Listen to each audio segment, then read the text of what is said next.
اعوذ باللہ من الشیطان الرجیم بسم اللہ الرحمن الرحیم۔ درس حدیث سنن ابی داؤد، حدیث نمبر 21، پیشاب سے پاکی کا بیان۔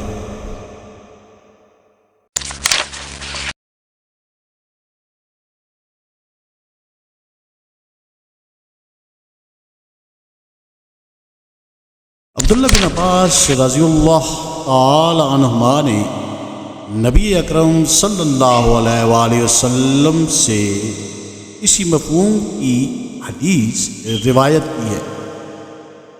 اس میں جریر نے کان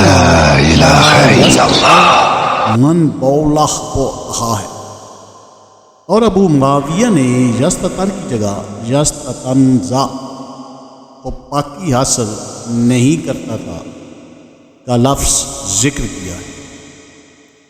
اس حدیث کے حوالہ جات دوسری مستند احادیث کی کتابوں سے: صحیح بخاری شریف حدیث نمبر 216، 218، 1361، 1378، 6052 اور حدیث نمبر 6055۔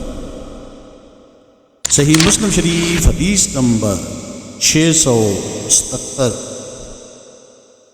جامعہ ترمذی حدیث نمبر 70، سنن ابی داؤد حدیث نمبر 20، سنن النسائی الصغری حدیث نمبر 2071، 2070 اور حدیث نمبر 31۔ سنن ابن ماجہ حدیث نمبر 347 اور صحیح ابن خزیمہ حدیث نمبر 55۔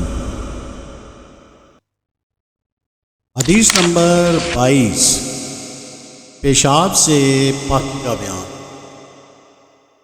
اب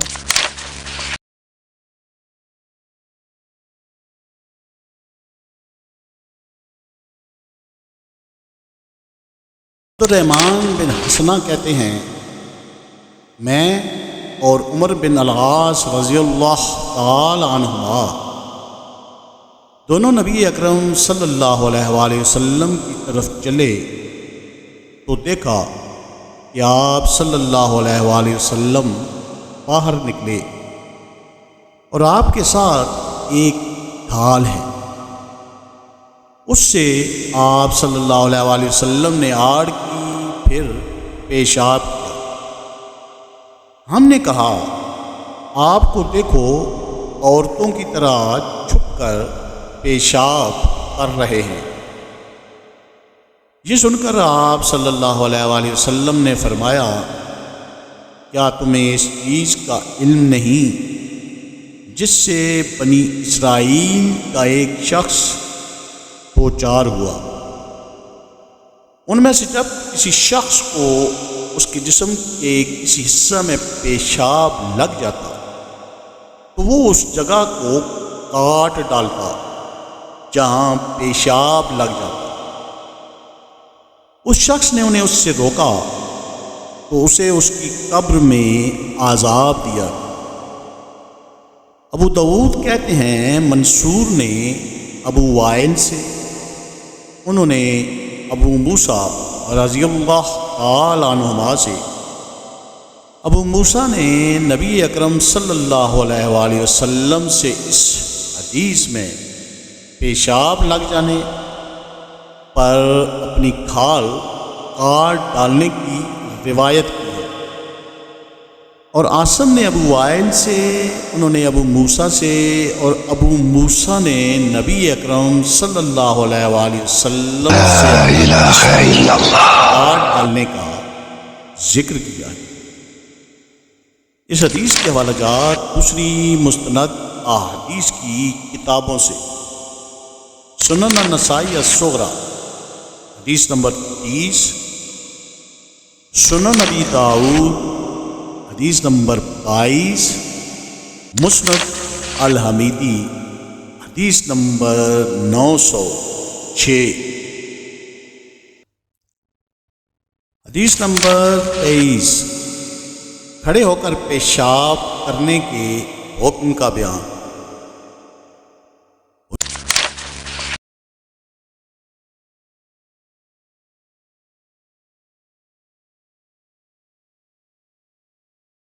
حذیفہ رضی اللہ تعالیٰ عنہ کہتے ہیں کہ رسول اللہ صلی اللہ علیہ وآلہ وسلم ایک قوم کے کوڑے خانہ بھور پر آئے اور کھڑے ہو کر پیشاب کیا، پھر پانی منگوایا اور وضو کیا اور اپنے دونوں موزوں پر مسح کیا۔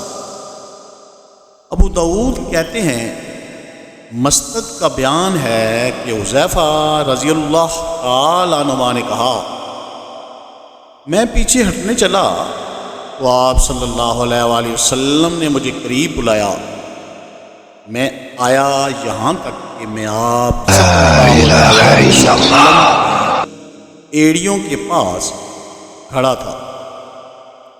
اس حدیث کی حوالہ جات دوسری مستند احادیث کی کتابوں سے: جامعہ ترمذی حدیث نمبر 13، سنن ابی داؤد حدیث نمبر 23، صحیح مسلم شریف حدیث نمبر 624، سنن ابن ماجہ حدیث نمبر 544، سنن النسائی الصغری حدیث نمبر 18، صحیح ابن خزیمہ حدیث نمبر 61، المعجم الصغیر الطبرانی حدیث نمبر 129 اور حدیث نمبر 149، مسند الحمیدی حدیث نمبر 447۔ حدیث نمبر 24، رات کو برتن میں پیشاب کر کے اسے اپنے پاس رکھنے کا بیان۔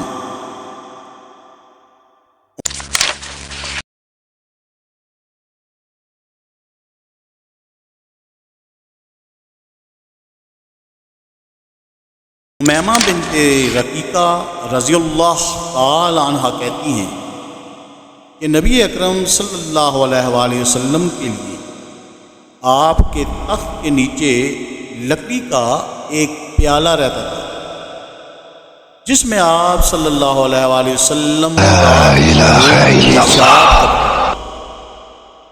اس حدیث کے حوالہ جات دوسری مستند احادیث کی کتابوں سے: سنن ابی داؤد حدیث نمبر 24 اور سنن النسائی الصغری حدیث نمبر 32۔ حدیث نمبر 25، ان جگہوں کا بیان جن میں نبی اکرم صلی اللہ علیہ وآلہ وسلم نے پیشاب کرنے سے روکا ہے۔